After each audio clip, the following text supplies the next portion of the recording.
سلام خدمت دوستای عزیزم، وقتتون بخیر. بعد چند وقت که فکر کنم حدوداً 3 سال شد از آخرین ویدیویی گذاشتم و کلی ازتون انرژی خوب گرفتم. خیلی ممنونم از کامنت هایی که میدین راجع به این که میگین لحنم خیلی خوبه یا خوب توضیح دادم، یا چند نفرم ایراد علمی گرفته بودن که ازشون خیلی ممنونم. بعد مدت ها دوباره با توجه به بازخوردی که گرفتم احساس کردم که دوباره چند تا ویدیو ضبط کنم براتون تو چند تا موضوع مختلف. یه مقدار تصمیم گرفتم که فاصله بگیریم از بحث فنی. مسائلی که خودم تجربه کردم باش درگیر بودم و یه مقدار راجع به اونا با هم حرف بزنیم، یه سری ویدیو در اون مورد بذارم که حالا الان مسائلی که تو ذهن خودم هست میخوام براش ویدیو بذارم و براتون تیتروار مینویسم. شما هم اگر موضوعی دغدغه‌تونه و نمیدونید که باید چجوری حلش بکنید، حالا بحث اون بیشتر عمرانیه دیگه، بحث حالا مفهومی راجع به کار، راجع به ادامه مسیر زندگی عمرانیتون بپرسین. اگه اطلاعی داشتم من میتونم حتما براتون ویدیو ضبط کنم و بذارم، چون تماما بحث فنی نیست توی یک شغل. فکر کنم خیلیاتون اینو لمس کرده باشین که تماما موضوع فنی و علم نیست توی یک شغل. حالا هر شغلی میخواد باشه، مهندسی، پزشکی، خیلی مسائل مطرحه. حالا من الان تیتروار اون موضوعاتی که برای خودم به قولی تو ذهنم اومد که برای شما ویدیو بگیرم و مینویسم که ببینید ویدیوهای دیگه در چه موضوعاتیه. شما هم اگه موضوع دیگه ای بود و تو کامنت به من بگین که من براتون اگر اطلاعی داشتم ویدیو بذارم، چون یه سری من خودم این مسیر رو گذروندم دیگه. من لیسانس عمرانم که گرفتم، خب راجع به این که خدمت چیکار کنم، ارشد چیکار کنم، نظام مهندسی چیکار کنم، تمام اینا رو من برام سوال بود. بعد تو گوگل سرچ میکنیم، فکر میکنیم دیگه عصر اطلاعات همه چی تو اینترنت هست، خیلی هم خوبه واقعا هست، ولی سرچ میکنیم مثلا چجوری امریه بگیریم. اولش چندین تا سایت میاد که هم راجع به امریه خدمت عمران حرف میزنه، هم بنویسید مهاجرت اولین گزینه اون مؤسسه میاد، بنویسید نمیدونم چه کتابی بخونیم اون مؤسسه، هرچی بگی اون مؤسسه اون اول هست. بعد کلیک میکنی میری تو. بسیارم مفیده، من کاری ندارم، ولی خب خیلی مسائل توش نبوده دیگه. ما کلیک میکنیم میریم داخل، یه عالمه توضیح داده مثلا از بیس به بسم الله. ما میخوام بدونیم چجوری بریم امریه بگیریم برای سربازی اون تو رشته عمران. واقعا نیازی نیست من بدونم که خدمت چیه. سایت های مشاوره از بیس میان توضیح میدم واسه که خدمت چیه، چند وقته، بعد اصلا چجوری کشف شد، کی خدمت رو اختراع کرد. میگم اینا دغدغه‌های خودم بوده که خیلی فهمیدنش راحته، ولی شاید ندونی. من خودم نمیدونستم، الان فهمیدم، میخوام بهتون را بگم یه ذره کمکتون کنه سردرگمی کمتر بشه. خب اولین موضوعی که میخوام براتون ویدیو بزنم اینه که ارشد بخونیم یا نه. یکم بذارم چون دفعه بعدی میخوام همینو باز کنم، ادامه یعنی همینو بریم. 2. اگه ارشد میخوایم بخونیم چی بخونیم؟ درسته؟ بخونیم یا نه؟ حالا چرا بخونیم هم خیلی میتونه مفید باشه. خوندنش رفت زیر خودم، بیارم اینجا خودم. خب چرا بخونیم؟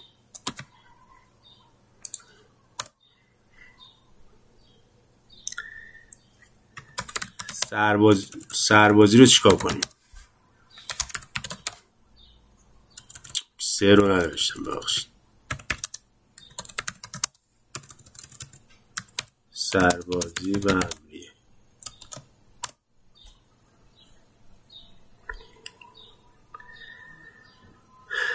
بعد تحصیل چیکار کنیم؟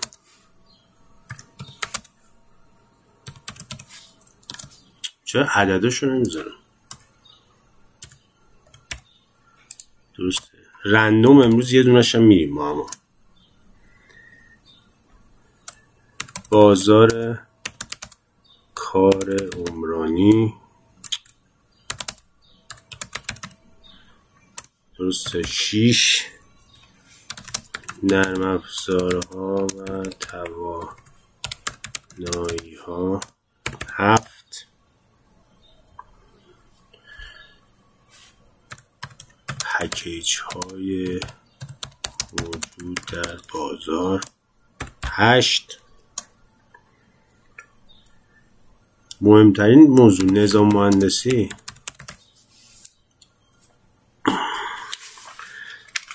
خب ببین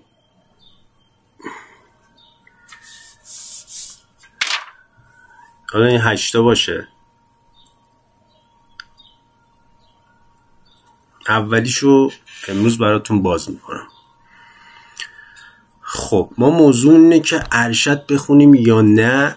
خودم از ذره بزرگ کوچیک همتونم ولی اینجا بزرگ کنم که چلا خدا ارشد بخونیم یا نه و چرا بخونیم. من که دارم خدمتتون الان اینجا ویدیو ضبط میکنم. الان من خب عمرانم و دانشگاه دولتی خوندم لیسانس، بعد رشته ارشد اولم ارشد گرایش سازه و دانشگاه شهید رجایی تو لویزان. الانم مشغول ارشد رشته مهندسی آب و سازهای هیدرولیکی هم دانشگاه بهشتی روزانه. یعنی شما دارید از کسی که دانشجو ارشد دومه این حرفا رو میشنوید ولی اصلا نباید براتون مهم باشه، چون این نگرش من فقط میخوام اصلا خیلی وقتا جواب مهم نیست، مهم اینه که گوینده یه سوالی تو ذهن تو ایجاد کنه، تو خود میگردی جواب پیدا میکنی. یه وقتی آدما سردرگمن چون دنبال جوابن ولی سوالو کامل نمیفهمن. حالا موضوع همینه. من اصلا نمیخوام راهنمایی کنم، من فقط مسیری که رفتم میخوام خدمتتون بگم، باشد که مفید باشد. ارشد بخونیم یا نه و چرا بخونیم؟ تو بازار کار چه تأثیری داره؟ ببین شما میای تا رشته عمران رو میخونی. یه اسلاید اینجا باز کنم، اسلاید خیلی حال میده. خب شما میای ارشد رو میخونید، درسته؟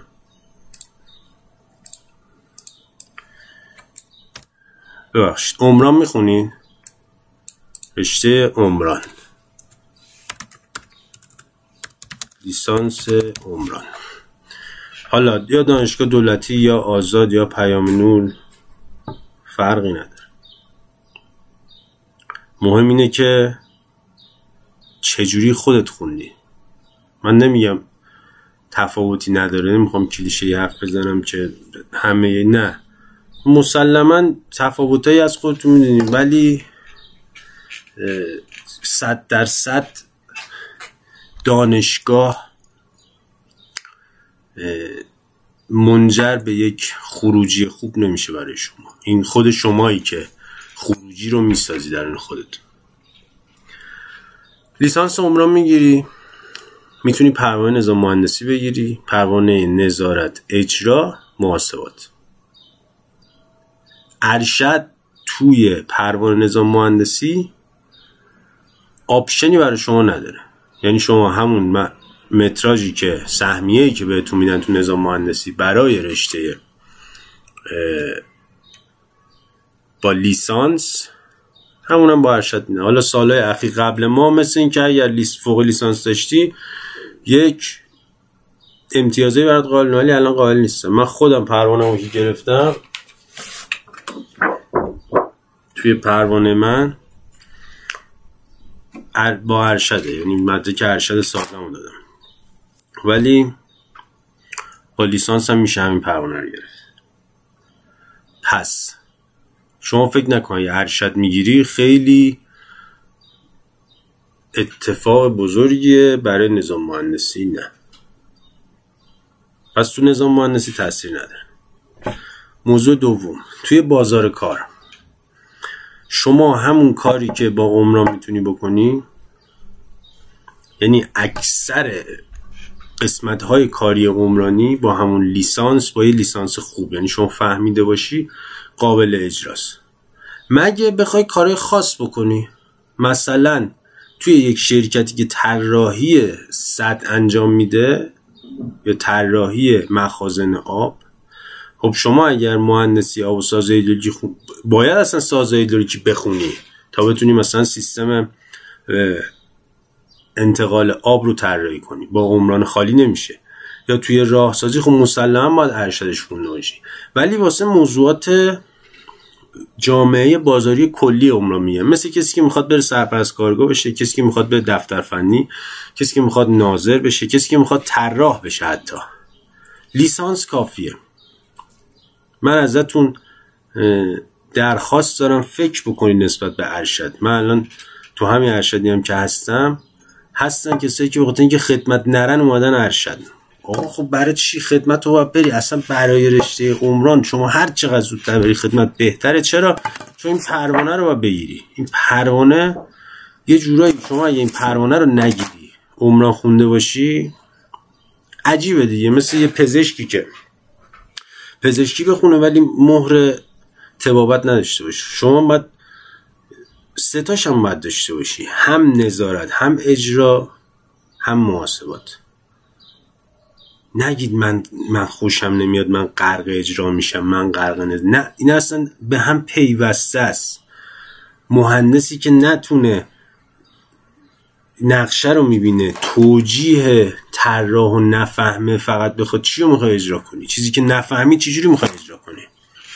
میری تو کارگاه، من خودم پروژه‌ای بهم میخوره که مثلا میگم یه تغییرات جزئی توش پیش میاد، سریعا ناظر پروژه، مجری پروژه، آقا نامه طراح، درسته مستند باید باشه اما اصلا نمیتونه تحلیل کنه. اون ناظر و مجری نمیتونه تحلیل کنه که بابا خب این تغییر رو من چجوری میتونم حلش کنم، من اصلا راهکار بدم به طراح. پس شما اگر دنبال اینی که سربازی نری، اگر سردرگمی، سمت ارشد نیا. ارشد یک برای کارهای خاصه. میگم شما مثلا میخوای بری تو شرکتای راهسازی کار کنی، خب مسلما ارشد راه داشته باشی بهتر میتونی ورود پیدا کنی. یا رشته‌های دیگه، این مثال زیاد دیگه جالب نیست. یا نه دغدغه کار تحقیقاتی داری. من خودم تحصیل رو دوست دارم. من رشته سازه رو خوندم،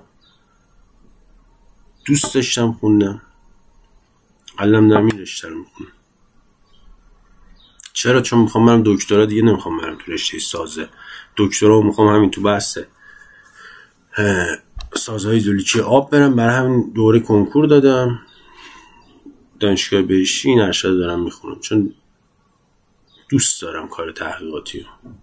دنبال این نیستم که فلان شرکت خاص برم مثلا میخوام کار کنم با ارشدم. نه، ارشد سازه قبلی من واقعا برای من مفید بوده. چرا؟ چون سازه رو بهتر فهمیدم.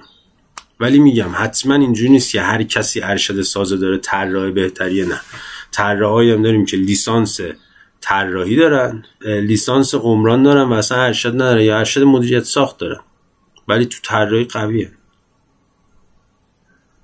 دلیل نمیشه. پس دوست عزیزی که داری این ویدیو رو میبینی، ما اینطورم کسی هیجانی تصمیم نگیر. اگر با لیسانس نتونستی تو بازار کار واسه خود جایی رو باز کنی، چون این بازار کاری که موجوده بازار کاری نیست که جای تو مشخص باشه و ازت دعوت کنم بگم بفرمایی. شما باید بری خودت جای خودتو بسازی، برای خودت باید جایگاه بسازی. ساختن این جایگاه هم صرفاً دیدن ویدیوی آموزشی و پکیج نیست. پکیج خیلی عالیه، هر پکیج بوتان هم خوبه، پکیج دیگه هم که میبینی طرف با کت شلوار و کراوات رفته وایسه سر گود داره راجع به خاک صحبت میکنه، اونم خوبه. همه اینا خوبه، کلا هر چی ببینی خوبه، آدم میبینه یاد میگیره. اما آیا فقط این پکیج کافیه برای بازار کار؟ فکر کنید ببینید دیگه چی لازمه برای بازار، به غیر از حرفای کلیشه پارتی و نمیدونم پول داشتن و نمیدونم سرمایه و اینا رو بذارین کنار. ما میخوایم حرف دلی بزنیم. من تجربه خودم از کارم هم تو ویدیوهای دیگه میگم، ولی شما اگر میخوای خدمت نری اشتباه نکن و خودتو عمرتو الکی نذار تو ارشد. اگر دغدغه علمی داری، اگر علاقه داری، برو، چون ارشد بدون دکترا هم اشتباهه. یعنی فقط یه ارشد بخونی خداحافظ نه، داری وقت میذاری. ارشد یک پلی به سمت دکترا و کار تحقیقاتی قوی تر. پس ارشد رو میخونی که بری برای دکترا، پس فکر همه جا رو بکن، سنجیده قدم برنا. در ضمن یک مسیر دیگه ای که من پیشنهاد میکنم اینه که شما با توجه به اینکه برای پرمای نظام مهندسی پایان خدمت باید داشته باشی، بعد از لیسانست برو خدمت، بعد بیا ارشدتو بخون که در همون حینم آزمون نظام مهندسی رو شرکت کنی و پروانه‌تو بگیری. یعنی توی اگر متناسب بری جلو، توی سن 22 سالگی شما لیسانس بگیری، 25 سالگی میتونی پروانه نظارت اجرا طراحی تو بگیری. حالا اینکه چه جوری بگیری بخونی اینا رو بعداً بهت میگم. 25 وقتی اینو بگیری، حالا بعدش برو خدمتت هم رفتی اومدی، کاروبارت هم اوکی میشه، جاتو پیدا میکنی، بعد میری حالا ارشد هم میخونی. خیلی کیفیتش بیشتره. شما زمانی که کار داشته باشی، یه شغلی داشته باشی برای خودت، درآمد داشته باشی، کیفیت تحصیلت خیلی بالاتره تا زمانی که بخوای از اونی که ساپورت حرفه‌ای میشه از خونه آدم موضوع شده. ما راجع عمومیت در کسایی که این خداوند حرف میزنیم. پس چیکار میکنیم؟ میری خدمت، میای پروانه نظام مهندسی میگیری، ارشدت هم میخونی و وقتی شد 30 ساله دیگه شدی پایه 2، نزدیکای دیگه پایه 1 تو نظام مهندسی و اینا همه امتیازه برای تو. دیگه راجع چی می‌خواستیم صحبت کنیم؟ نمیخوام زیاد ارشد بخونیم یا نه، چرا بخونیم. پس گفتم دیگه اگه دغدغه تحقیقی دارید، تحقیق دارید، کار مطالعاتی دارید، بیاید ارشد. واقعا برای من عجیبه. من میگم یه ارشد دیگه، الان یه ارشد داریم میخونیم، ترم آخر ترم 2. عجیبه که تو ارشدم دانشجو میخواد کلاسو بپیچونه. عجیبه که تو ارشدم دانشجو خوشحال میشه از این کلاس تعطیل میشه. واقعا عجیبه. چون یه ارشد حالا لیسانس میگی بچه، من خودم هم تو لیسانس خیلی خوشحالم، ولی تو ارشد دیگه حالا اینقدر به قولی نیازی سوال نیا. برای چی میای ارشد؟ لیسانس رو فهمیدی که میای ارشد، طرف یه چیزی شنیده فقط از مهاجرت، از این که یه مقاله بدیم. آقا آدم مقاله ای؟ تو لیسانس چند تا مقاله خوندی؟ اصلا چند تا میتونی بخونی؟ یعنی میتونی منظورم که وقت بذاری بشینی انقدر حوصله داشته بشینی 4 تا مقاله بخونی. اگه آدمش نیستی خودتو سر کار نذار. یه چیزی شنیدی یکی ارشد گرفت، فاند تحصیلی گرفت و اینا، الکی هزینه نمیکنه اون دانشگاه خارجی بیاد مثلا به شما فاند بده. ازت انتظاراتی داره، کارهای تحقیقاتی باید انجام بدی، هزینه‌ش هم میده. اگه میتونی خیلی خوبه، ولی رو شنیده ها و دیده ها آدم نباید تصمیم بگیره. تو باید شنیده صدای درون خودتو بشنوی، دیده هم باید خودتو ببینی، گذشته رو ببینی، تجربیات خودتو ببینی آیا تو آدمش هستی یا نه. همه اینا رو من میگم به خاطر اینکه شما تایم تو الکی هدر ندی. آقا آدم بشی. من خودم عاشق پلی استیشنم، با همین الان ویدیو تموم شد میخوام بازی کنم، بعد وقت میذارم بازی میکنم. شما هم وقت بذارید چی دوست داری، من میگم الکی وقت نذارید. پس چی شد؟ ارشد خوبه اگر هدف فرار از خدمته که دیرتر بری خدمت، نکنین کارو. اگه فقط میخوای بری ببینید چیه، نکن آقا، صندلی رو پر نکن، بذار یکی دوست داره بیاد بشینه تو صندلی. چی بخونیم؟ مسلماً اگر در دوران لیسانس شما نفهمیدی به چی بیشتر علاقه داری و نمیدونی برای ارشد چی بخونی، یه ذره بیشتر فکر کن. شاید تو نباید اصلا ارشد بخونی، چون کسی که میخواد ارشد بخونه دیگه وقتی درس تخصصی میزنه یه کششی نسبت به یه درسی بیشتره دیگه. مثلا عجیبه واسه خود من، عجیبه دانشجوی لیسانسی که همه درساش 20 یه ذره عجیبه. مثلا من خودم میپسندم یکی مثلا فولاد بتونش مثلا خیلی خوب باشه، فولادش فقط خوب باشه، مثلا بتون ضعیف‌تر، چون یه کششی باید نسبت به یه دونه بیشتر باشه. مثلا یکی راهسازی خیلی بیشتر علاقه داره، روسازی راه خیلی بیشتر علاقه داره. اگه لیسانس رو داری میگیری هنوز نمیدونی کششت به کدوم بیشتره، یه ذره صبر کن، عجله نکن، باید وقت بذاری خودتو بشناسی. 2 سال میخوای وقت بذاری بیای برای ارشد. پس اینکه چی بخونیم، پیام‌های محبت آمیز تبلیغاتی هم میاد برد. اینکه چی بخونی باید ببینید توی این 4 سال زندگی در حالت به قولی لیسانس به کدوم کشی بیشتری داشتی. مثلا موضوع محیط زیست و موضوع آب یه مقدار بول الان تو کل دنیا، اما اگر این حرف من کشش کاذبی در تو ایجاد میکنه بدون اشتباه،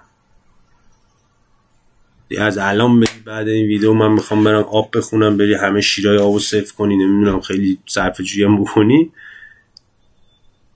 این بدون یه تصمیم هیجانی. پس چیکار میکنی؟ شما ببین به کدوم درس علاقه بیشتر داشتی، همه چی رو در نظر بگیر، توانایی علمی، کشش فکریت، به قولی جایگاه اون موضوع تو دنیا امروز هم مهمه. نمیگم دیگه مهم نیست، الان مهمه، محیط زیست مهم، اما خودت چی؟ کشش داری؟ تو دوران لیسانست با این درس‌ها حال می‌کردی؟ چون تو قراره بری تو ارشد چیکار کنی؟ کلاً 24 واحد شما درس میگذرونیم. مثلا ما الان توی رشته سازه چه درسایی بود؟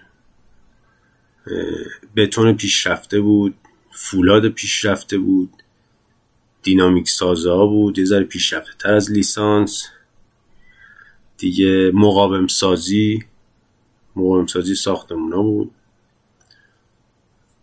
دیگه، یه درسی بود اجزای محدود بود، یه درس پایه‌ای تریه.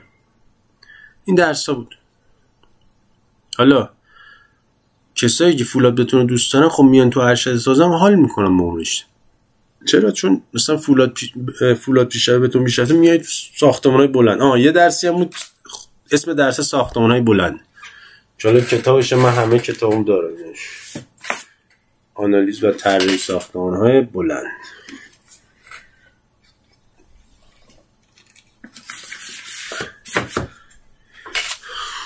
این مثلا من رشته سازه است و تو باید بیای وقت بذاری اینا رو بخونی، بعد میری تو پایان نامه باید وقت بذاری کلی مقاله بخونی، یه موضوع انتخاب بکنی با کمک استاد راهنما رو موضوع مانور بدی، پیرامون اون موضوع باید همه چی رو بفهمی، علم پایه‌ایش رو بفهمی. پس دقت کن چه رشته‌ای میخوای بری. 1 سال دیرتر اصلا برو ارشد، اصلا 5 سال میگم برو خدمت، برای اینکه یه ذره از اون حال هوای تحصیل فاصله بگیری، یه مقدار ذهنت باز بشه، وارد، اگه میخوای کارمند بشی، هر کاری میخوای بکنی، وارد اون پایان خدمت هم میگیری، وارد اون کار میشی، در کنارش میری تحصیل تا انجام میدی، شسته رفته تر همه چی. حتی کاری که خودم نکردم، من بلافاصله بعد از لیسانس خب ارشدم خوندم، بعد از ارشد رفتم خدمت اومدم، الان دارم یه ارشد دیگه میخونم. ولی پیشنهادم اینه که شما خدمت برید. پس 2 موردشو گفتیم، راجع به سربازی و امریه که چجوری امریه بگیریم. موارد دیگه هم ویدیو براتون میذارم. ممنونم از توجهتون، امیدوارم که مفید واقع بشه براتون. من خودم چون آموزشو خیلی دوست دارم، حالا گفتم کار تحقیقاتی و اینا، یکی از نگرشام که الان دارم تحصیل میکنم تو ارشد که دکترام همین رشته رو بخونم اینه که آموزش بدم و استاد دانشگاه بشم. اینا هم که دارم میذارم صرفا اینه که اون مسائلی که واسه خودم پیچیده بود و چیزی نبود که بفهمم باید چیکار کنم و بتونم الان به راحتی بگم. این همون ویدیوهای آموزشی گذاشتم، مسلما ویدیوهای من ویدیوهای کاملی نبود توی یوتیوب، ولی برای اون کسی که جویای یاد گرفتنه با این ویدیوها میفهمه چی کجاست. مثل اینه که آقا یه نفر بیاد به تو رانندگی خوب و یاد بده، دیگه تو دنبال راننده شدنی میزنی تو جاده و کارو در میاری. ممنونم از شما. انشالله گزینه‌های بعدی رو به زودی براتون ضبط میکنم. خدا نگهدار.